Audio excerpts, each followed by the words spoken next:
A team I don't believe deserves to be in the playoffs is the San Diego. My bad. I think this happens to most broadcasters too, or most people about the Chargers. They still call them the San Diego Chargers. A team that does not deserve to be in the playoffs, in my opinion, is the LA Chargers. Last week, they were playing for the division lead against the Chiefs. Left it out there. Unlucky plays. Some questionable decisions by Brandon Staley.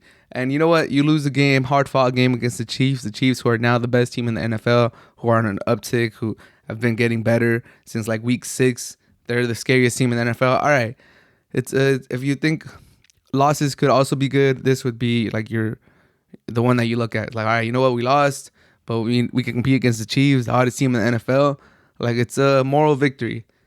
Losing to the Texans, who were missing 10 starters because they were gone with COVID. I know the Chargers were also down players, Bosa and, among others. They didn't have Eckler, but their backup running back put up numbers, and you still have Justin Herbert, who, for my money, he's the best young quarterback other than Mahomes, ahead of even Josh Allen. And I know that's crazy because Josh Allen had finished third in MVP, and he's great too.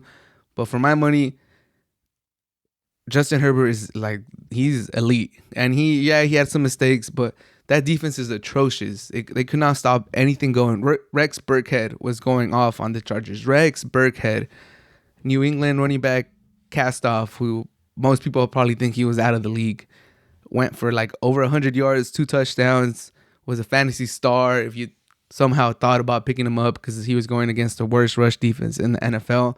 That was a big gamble. If anyone actually did that and you're listening to this, shout out to you for starting Burkhead. Even if you picked him up, even if you just picked him up and didn't have the guts to start him, still shout out to you because Rex Burkhead, come on.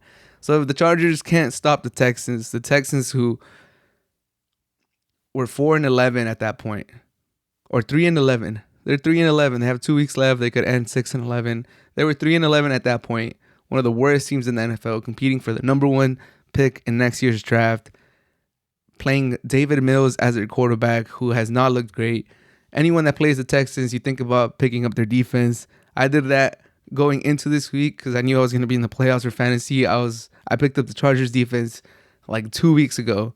2 or 3 weeks ago, I had them stashed on my bench because I'm like, all right, they're going to play the Texans, and this is going to be a good matchup. And thankfully, this COVID thing happened. I mean, not thankfully, but thankfully, I had the wherewithal to pick up the Dolphins defense and start them instead of the Chargers defense, because the Chargers defense gives you negative points on fantasy. And I know it's fantasy, but come on.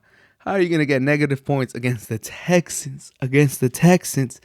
And it just shows that the Chargers have no depth. Tom Telesco has not built a great team. He needs to, I don't know. Is it time to move on from Tom Telesco? We got to really start talking about that. Brandon Staley, who was brought in as a defensive coordinator from the Rams. What is he doing? That defense has not been stellar. It seems like they can't stop anything. They're the worst defense on third down. They can't get off the field. Whew. And yeah, I don't think they deserve to go to the tournament. They're 8-7, same as the Raiders, same as the Ravens, same as the Dolphins. Like what's going on, Chargers? The Dolphins started 1-7 and they had to win 7 straight to get here. All right, props to them. Slow start. Props to them for turning it around. The Raiders, we know what the Raiders have gone through this season. Chucky and all the stuff that came out with his emos, Henry Ruggs and their cornerback that got cut because he's wielding a gun. They've gone through a lot, and they're still right there, 8-7, and they play each other the last week of the season with probably playoffs at stakes, winning you're in type of scenario. It's like, how are the Chargers? The Ravens who lost all of their running backs, who lost their all-pro cornerback, they've been losing players like flies, are 8-7. They've played games without Lamar Jackson. They've started Josh Jackson, whoever played, the quarterback from USD, who's been in the league for 17 years. All these things happening with the Ravens, and they have the same wins as the Chargers. It's just a very disappointing season, and it would just be a tremendous failure on the Chargers' part if they don't make the playoffs in year 2 with Justin Herbert. And if they don't make the playoffs this year, I think it would just you just wonder, are the Chargers just able to build a team to go to the playoffs to win the championship. People like Justin Herbert, he's a great talent. You start as soon as you see him play in the NFL, as soon as you saw him start that game against the Chiefs on week 2 of the NFL season last year, and you saw that raw talent, that arm, you were like, okay, the Chargers got something. They got lucky. They got Rivers for 10 plus years, and now they're gonna have Herbert for 10 plus years again. And you know their championship window is gonna be open as long as they have Herbert. And I know it's young. Herbert's young. He's probably gonna keep getting better, and with him, they're gonna continue to be, you know, a real threat every year. But if they don't make the playoffs this year, what a failure, man! What a failure! I'll be sick to my stomach if I was a Charger fans and the Chargers did not make the playoffs this year. It'll just start bringing PTSD. It would just leave such a bad taste in my mouth if this team does not make the playoffs this year.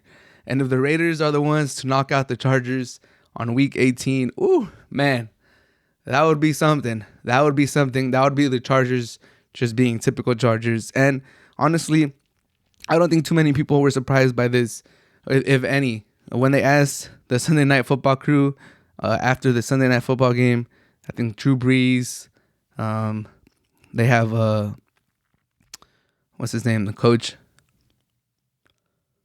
Tony Dungy. They have Tony Dungy. And they asked them like what they thought about the Chargers losing to the Texans. And they were just like, Tony Dungy said it best. He's just like, it's just the Chargers being the Chargers. And that's facts, man. That's the Chargers being the Chargers. You expect this. So it is what it is. If you're a Charger fan, I'm sorry for you. But the Chargers need the Ravens to lose one of their games or for the Dolphins to lose one of their games. I do think that's a high possibility. I think that both of those things could happen, especially with the Ravens playing the Rams and the Dolphins still playing the Titans and the Patriots. So I think both of those could happen. Not just one of them, but both of those could happen.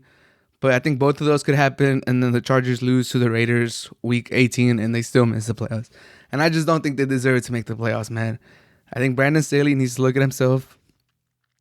I love his aggressiveness. I like the way he talks, but that defense is atrocious. Tom Telesco has not built a decent roster. Like, it might be time to get a new GM. And the Chargers just seem to be cursed. It's just the same old Chargers doing the same stuff every year, breaking their fans' heart. And it's just, it's funny seeing it from this side now that I don't have like so much invested in them being from San Diego and now they're gone. But it's just crazy how like they just do it year in and year out.